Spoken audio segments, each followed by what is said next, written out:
Welcome top news today. If you're wondering what happened on Tuesday in Texas in the state's much-anticipated primary, here is what you need to know. 1-2 Madre, Donald Trump. Although President Trump appeared nowhere on any ballot, he directly spurred voter turnout in a notoriously preoccupied state famous for its political indifference. The Associated Press quoted Democratic congressional candidate Veronica Escobar, who argued that it was all about Trump. "I've spoken to innumerable senior citizens, retirees, parents of disabled children, people who understand what this administration means to the families. And they're afraid, whether fearful or angry." Over 1 million Democrats voted on Tuesday, versus 1.5 million Republicans who gave incumbent Senator Ted Cruz a resounding primary win. But the November elections will provide some epic confrontations for Cruz and other Republicans. No fewer than 50 women are, like Escobar, suddenly contesting congressional races in what had long been considered safe GOP seats. What is fueling their optimism is the long-simmering cultural resentment that Donald Trump seemingly heightens with every tweet. While the Latino vote is not easily categorized in Texas or anywhere else, what happens when an entire ethnic group feels uniformly disrespected by our 44th president? Winning a majority in the House might mean that newly elected Democrats would get the first shot at considering articles of impeachment against Donald Trump.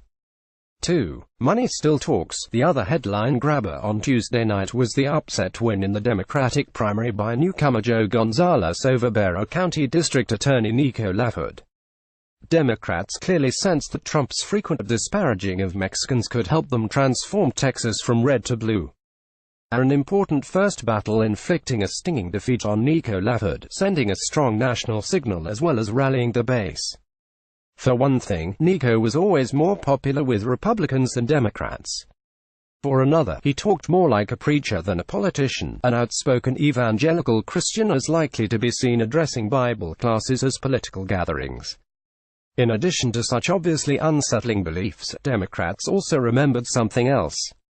In 2014, Nico had ousted a 16-year Republican incumbent largely because of six-figure donations provided by Thomas J. Henry, a wealthy personal injury lawyer. Well, maybe too good play at that game. As Daily Caller readers will recall, George Soros saw a chance to make the Barrow County District Attorney race into a referendum on sanctuary cities, pumping in donations that, according to some estimates, may ultimately total $1 million. The advertising blitz painted Nico as bigoted and Islamophobic, while the Gonzalez footage featured him speaking of the need for respect, particularly toward immigrants. The 6,040% win by Gonzalez proved the effectiveness of the Democrats' tactical assessment. But it also validates a likely component of the national strategy: hardcore, progressive themes wielded by well-financed candidates will mobilize the base and win elections. 3. Republicans fiercely oppose abortion but insist on eating the young. Representative Lyle Larson is a member of the Texas state legislature, an odd assemblage of bubbers and good old boys that meets for a couple of months every other year. In such a setting, it helps enormously that Larson is a conservative small businessman who has served in elective positions at the city and county levels as well as in Austin. That 3-decade record of service makes him, in the eyes of some, a Republican in name only. It doesn't help either that Larson is an acknowledged expert on water resources, vital in drought-plagued Texas, or that he is comfortable talking across the aisle with his Democratic colleagues. In the mind of Texas Governor Greg Abbott, all of that made Larson an enemy. Even as the Democratic hordes gathered for the charge, Governor Abbott inexplicably endorsed Larson's primary opponent, a political neophyte, and may even have spent $250,000 to defeat liberal Lyle. Nevertheless, Larson's constituency knew him well to give him a 6,040% win.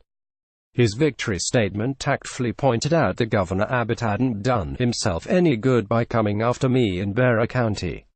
But among the questions left hanging, what on earth was Governor Abbott thinking? Why isn't the top Republican in the Lone Star State trying to advance a broadly based coalition of rising young leaders rather than tearing them down, seemingly on a whim? With Democrats on the march, how does the governor plan on reinforcing the GOP's chronically weak grassroots organizations? Unlike the preferred country clubs of the party faithful, voting is not by invitation only. So stay tuned, folks, because it's going to be a hard ride until November. Colonel Kenneth Allard is a former Army intelligence officer, West Point professor and military analyst for NBC News. The views and opinions expressed in this commentary are those of the author and do not reflect the official position of the Daily Caller. Tags Election 2018, Texas.